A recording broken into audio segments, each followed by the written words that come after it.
Anthony Joshua's gigantic. So big. He's so big. He's so much bigger. Bro, he got hit with a bomb and breaks his jaw in 2 places. Don't do this very long, because there's a price that you pay that is not worth it.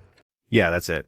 Jake Paul's boxing dream just got completely demolished, and there's no coming back from this. All it takes is one punch to completely ruin your life. Jake Paul didn't just lose a fight. He got completely dismantled in the most brutal way boxing can deliver. December 19th, 2025, at the Kaseya Center in Miami. Broadcast live on Netflix, this was supposed to be legitimate heavyweight boxing with no shortcuts and no safety nets. Well, they got exactly that. When Anthony Joshua put him on the canvas repeatedly and shattered his jaw in multiple places, suddenly all the retirement whispers became the only logical next step. Ultimately, the big win for him would be that he was even willing to do it, and that he could do well for a little bit. For a little bit, yeah. Yeah, and then eventually just deal with the fact that Anthony Joshua is going to connect with a bomb. Anthony Joshua dropped him 4 separate times, 2 knockdowns in round 5, 2 more in round 6. This wasn't some flash moment or lucky connection. This was systematic destruction, watching someone get picked apart piece by piece until the referee couldn't let it continue. When you can't defend yourself anymore, retirement stops being speculation and starts being common sense. Style that would align with a ring that size, a negative style, as we mentioned. It really comes down to the fan interest. Jake Paul is on a 2-fight stretch coming into this one, which really put his reputation on the line. Then the injury happened that made everything else irrelevant.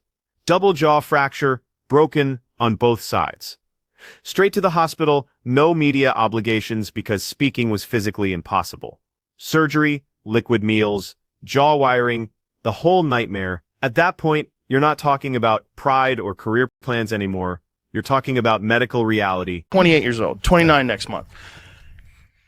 Don't do this very long, because there's a price that you pay that is not worth it. Yeah. It's not worth it. And that price is depression, deep depression, a severe brain imbalance that's going to lead you to addiction. Before the opening bell, he was selling himself as untouchable. After the final bell, he was measuring recovery time and drinking dinner through a straw. There's no marketing strategy for structural bone damage. No promotional campaign fixes facial reconstruction. This is where retirement becomes unavoidable. 300 million plus in his boxing career. How old is Jake Paul? He'll be 29 and look at that. So he's 28 years old, 29 next month. When someone exits the ring, unable to talk, unable to chew food, and unable to pretend the damage isn't real, the sport decides for them. That night changed everything, because physical evidence spoke louder than any hype machine ever could. It leads so many people to impulsive behavior. So many people become gambling addicts, drug addicts, alcoholics after their fighting career. Yeah. It's you could only take so much. The boxing community dropped all pretense immediately. Former champions and expert analysts called it what it was: a complete mismatch. Total exposure, career-ending material. The reaction wasn't emotional or personal. It was corrective, like the entire sport finally acknowledging what everyone knew but nobody wanted to say out loud. Just everything that's happened in my life, like I was taking L's after L, and I just mean that in that sense. I don't mean it just by like success. Duke McKenzie broke it down technically. Jake was lunging wildly with his punches. His footwork fell apart under any pressure. He was literally tripping over himself, reaching upward desperately, because he couldn't generate proper height to connect cleanly with Joshua. Every single weakness that got hidden against weaker opposition was exposed all at once under the bright lights. Jake Paul tried to throw a shot. He would lunge in, jump in, and because he was so short, he'd miss. And then he ended up stumbling over his feet and falling over. Sometimes in that fight, he reminded me of, have you seen that Kung Fu film called The Drunken Master? Michael Bisping highlighted Joshua's composure. No panic, no rushing, no desperation. Just patience and precision doing their job. Jake never even came close to troubling him. Not one wobble, not one moment of concern. No point where Joshua had to adjust his approach or take him seriously. The skill gap stayed obvious from first punch to final stoppage. You know, when you're young, you think that you could live forever and you think that you're invincible until something happens. We also happened to Muhammad Ali. So there's a deeper story here, is that life's a marathon, not a sprint. So whether it's fighting, whether it's your lifestyle, whether it's money, you're going to be 30, you're going to be 40, you're going to be 50, and PBD, you snap your fingers, boom, just like that, you're going to be 60. The statistics laid it out cleanly because numbers don't lie or exaggerate. Joshua connected 48 times. Jake managed 16. That's not competitive boxing. That's damage control mathematics. Joshua never had to take risks or force anything. He stayed composed, made adjustments, and watched the inevitable breakdown happen right on schedule. And at a certain, like that one that he got from Joshua, ooh, you know, say if you have like a punch card, you have like so many punches that you can get in your life, which I believe you do. I believe there's a certain number. That one was like 10 bunches. The entire narrative shifted instantly. This stopped being about boxing talent and became a simple question of survival time. How long could Jake last before his body quit on him? The discussion moved away from wins and losses toward whether he ever deserved to be in there at all. He weighed 216, but he's doesn't even have abs, right, at 216. He could easily weigh 190. Yeah. I'm sure he could make 190. Yeah. Anthony Joshua's gigantic. So big. He's so big. He's so much bigger. So, of course, like... The strategy exposed everything before the knockout even happened.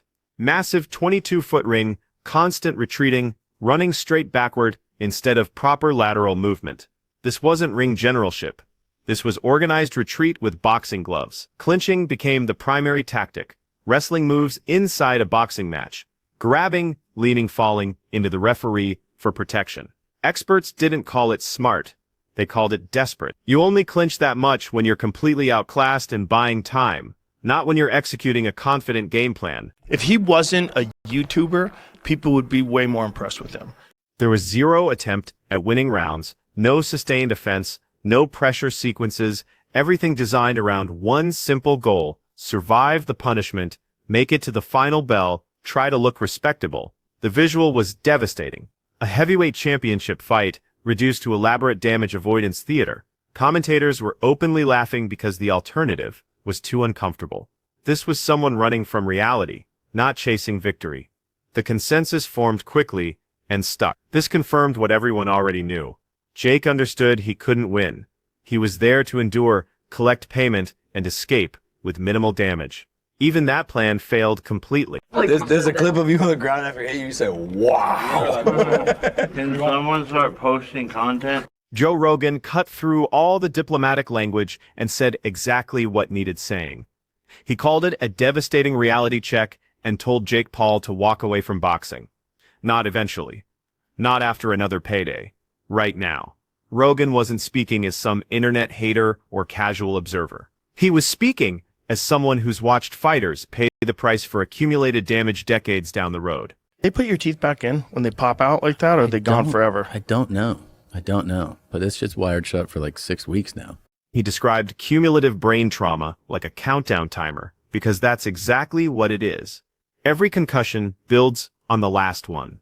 Every heavy shot takes away something that never comes back. That punch from Anthony Joshua wasn't just one moment on a scorecard. Rogan explained it as multiple concussions compressed into a single impact, one hit that burns through years of neurological reserves. Is that 96 million or whatever worth you having brain damage for the rest of your life? And this is the thing, man. This is, to me, besides the Tyson Fury's brother, you're going up against a real fighter. This guy, if that boxer punches you in the face in the street, that's assault with a deadly weapon. He's a trained... The jaw injury became the perfect metaphor everyone needed to stop pretending this was okay. Medical experts and analysts explained this wasn't just facial damage. When your jaw fractures on both sides, that force doesn't stop politely at the bone. It transfers directly into your skull. Brain trauma doesn't announce itself with warning signs. It appears later as memory problems, mood disorders, depression, impulse control issues. Rogan spoke openly about fighters spiraling into addiction after careers filled with shots exactly like that one, gambling problems, substance abuse, alcohol dependency.